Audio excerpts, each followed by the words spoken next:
of the morning, Coach Jack Daniel at the Boxers Trainers Channel. And today, we're jumping right into the business of boxing.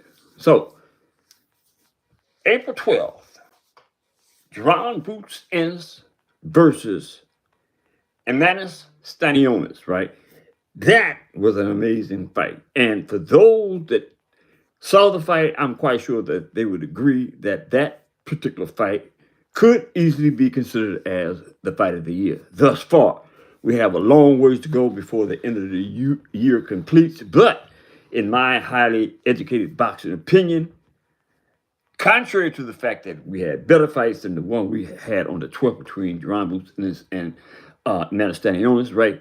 That fight, in my opinion, still could be considered as fight of the year because that was one amazing fight. And if there was any question marks in regards to John Boots and his capabilities to be considered as the phenom of boxing, right? I think all those inclinations about whether he is great enough or good enough to be considered as a phenom are erased, in my opinion, especially because, again, John Boots Ennis put on a masterpiece performance Saturday night, April 12th, at the New Jersey City Arena, right?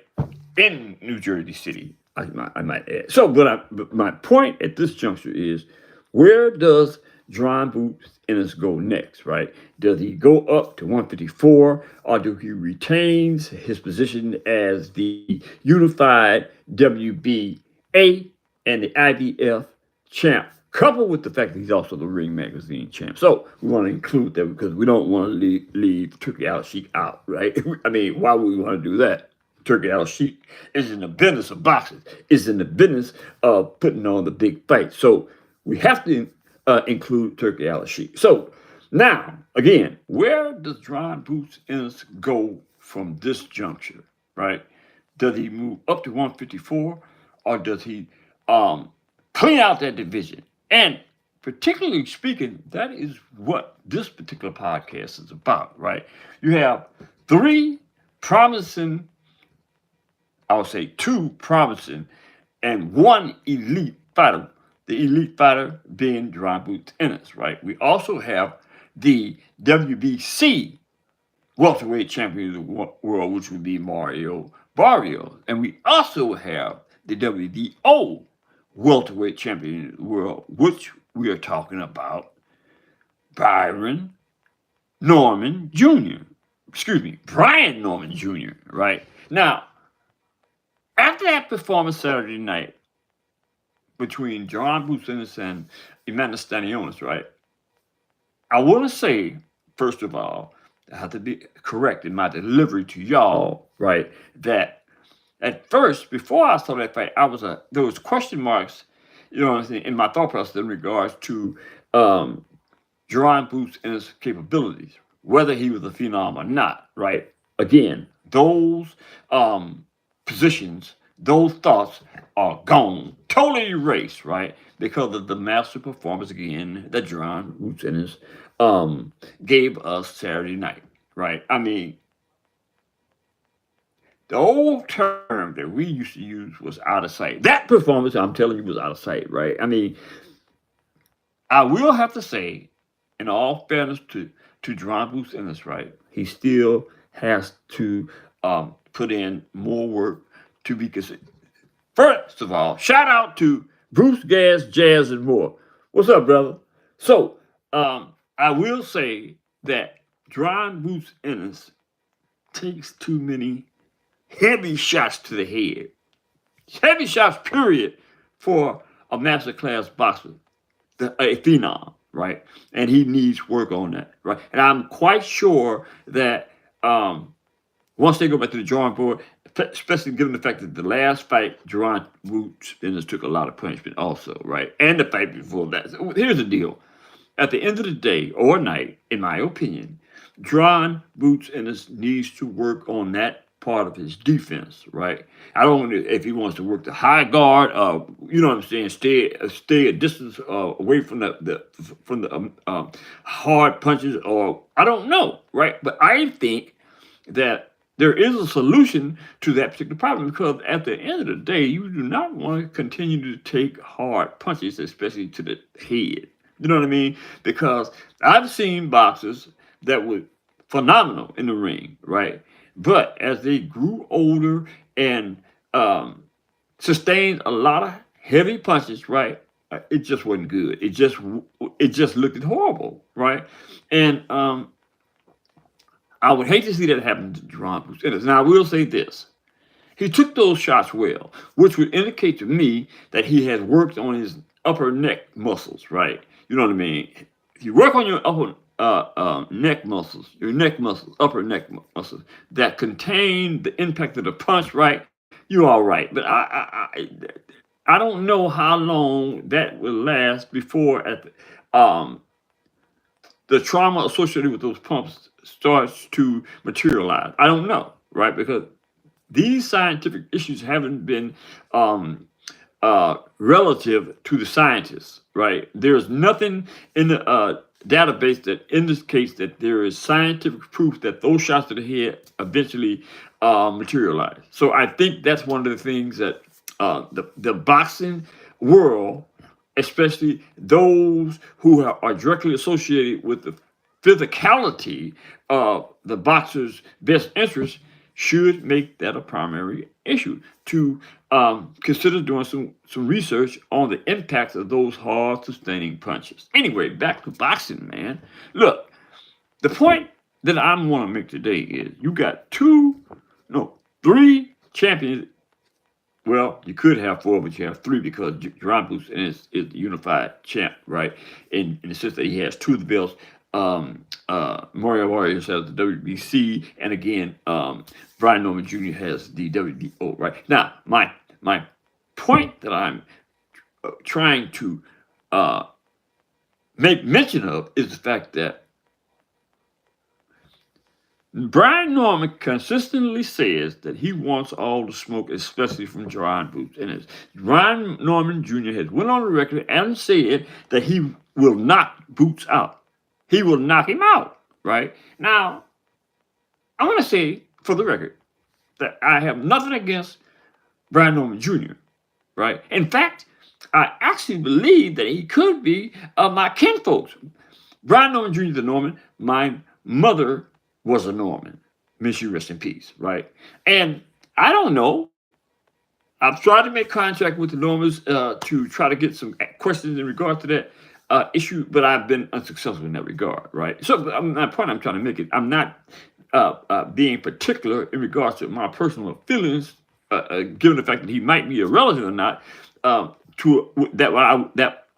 would allow me to be prejudiced. I can't do that. So here's the deal. In my opinion, after that masterclass performance on Saturday night, I just don't think that at this juncture that Brian Norman Jr.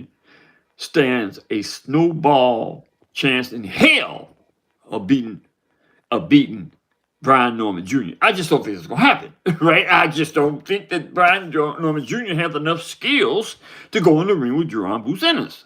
I mean, maybe if Brian Norman Jr.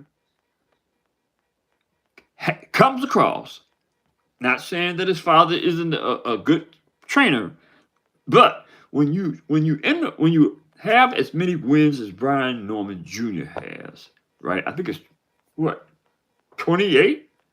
I just don't think that he can last at that level, right, with the skill set that he has.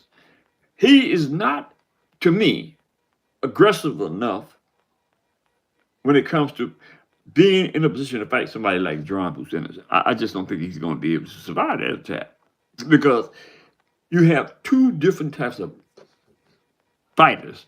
Jerron Bruce Ennis is a boxer.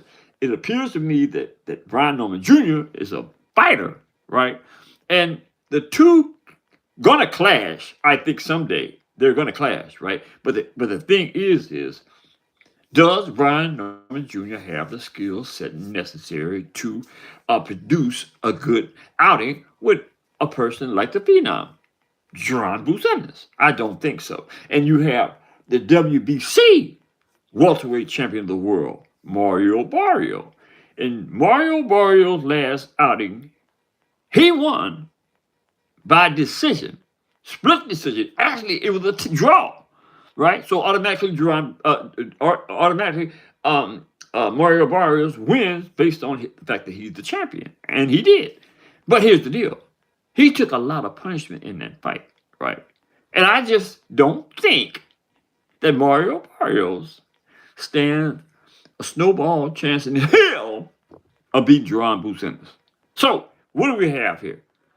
Does Jerron Ennis maintain his status as a unified champion and stay where he is and fights off those two particular champions? And in my opinion, I believe would win hands down.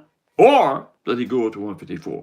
That is the question that we have before you today. And in my opinion, I think that in the best interest of Jerron Ennis' legacy and Jerron Ennis being what he initially attempted to do was to become undisputed, he needs to stay his butt right where he is, and challenge the veracity of Brian Norman and Mario Barrios. So I need to know from those in the chat that whether they think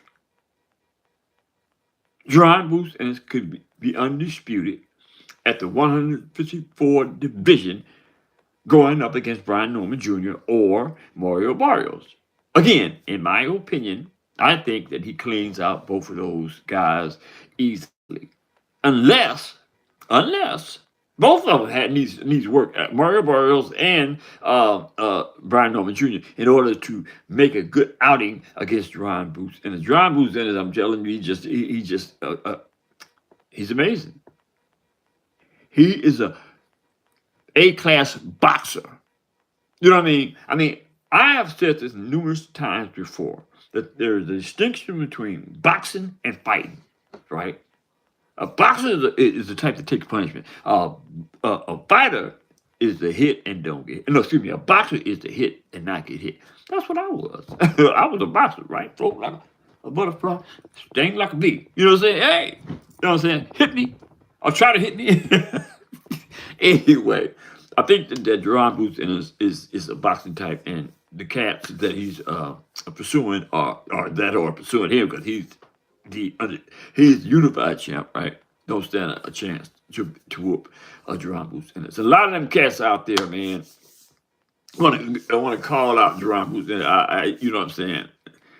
What Jerron Ennis? What 33-0, 33 wins, 29 by knockout. He didn't get to that. You know, and a lot of times people say, well, look at the opposition that he's been up. Hey, man, check this out. I don't want to hear that. You know what I'm saying? I'm a specialist with these hands, right? You know what I'm saying? You can say what you want to about his opposition, the opposition that Jerron Ennis has went before, or the opposition that Jerron Ennis has boxed.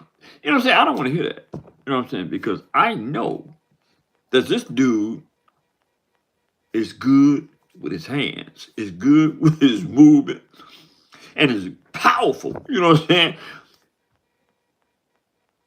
Ennis Stanionis is an amazing fighter, right? And he will go a long way in the welterweight division as it stands today, right? He is going to clean out a lot of them cats, you know what I'm saying, in the welterweight division. Ennis Stanionis is a rough and rugged welterweight. So, and I doubt very seriously, you know what I'm saying, I doubt very seriously if he's going to get any takers. Because, after that performance with Jerron Ennis, more than likely, a lot of these cats, because that's another thing about boxing today, right? Boxers don't want the heat. They don't want the heat, right? So they manipulate around the heat, right, to get to the point where they can find somebody who's beatable, right? That's new booty boxing, right? Old school, you know what I'm saying? Bring the heat, man. Bring the smoke. I want all the smoke. But these cats today, man, these new booties, you know what I'm saying? They slipping and moving, right? Trying to get around the guys with the smoke, like Ennis. It's gonna be hard, I think, for Ennis to get a fight. They're gonna run from it. If I wasn't from the old school, I would probably run from it too. But I'm the type that wanted all the smoke and took all the smoke, right? Because that's what fighters do, man. That's what fighters do that believe in their skills. You know what I'm saying? So that being said, man, look, hurrah for Jerron Boots Ennis. Let's make Jerron Boots Ennis the undisputed welterweight champion of the world. And I'm talking to the promoters, right? Let's have enough scrotums, right, to put Brian Norman Jr., right, before Boots, or Mario Barrios before Boots. You know what I'm saying? Let's make this happen, y'all. Let's call out to the boxing world, the fan base I'm talking to now, and make these fights happen. Let's crown Jerron Boots Ennis the undisputed welterweight champion of the world. How about that? So, and another thing I wanted to touch on before I cut up out of here. Now, I'm quite sure that Brian Norman Jr. is going to more money now to fight Jerron Boots Ennis, right? Quite naturally, right? The stakes went up. As a result of that performance from Jerron Boots Ennis on Saturday night, right? I'm quite sure the stakes have went up.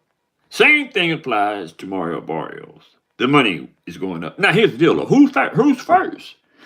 Who's first to get that butt whooped? Would it be Mario Barrios or Brian Norman Jr., right? Now, y'all need to think about that, right? Because the stakes continue to go up, given the fact that if Jerron Boots Ennis continues to excel and his record goes up, the stakes go up. So the more the stakes go up, the higher the pay scale is for the boxer that's before Jerron Boots Ennis. I'm talking about in the championship scheme of thing between Mario Barrios and Brian Norman Jr. The thing is who's first? Because who goes second is going to get the bigger payday. Common sense analogy, right? So y'all need the Mario Barrios and Brian Norman, you need to think about that when they make their bid for the amount of money they want for that fight, because the stakes are going up per the heads the Jerron Boots Ennis takes. That being said, man, hit that subscription button, y'all. It don't cost a dime to hit the subscription button. Hit the like button, and it also don't cost a dime, just a little energy to hit that button. Just like hitting that button. Just like hitting that button. Hit this like button and drop a comment in the comment section and let me know who y'all think that Jerron Boots Ennis needs to fight next. Brian Norman Jr. or Mario Barrios. Both pretty decent fighters, but they don't stand a chance against Jerron Boots Ennis. That being said, I'm gone, y'all.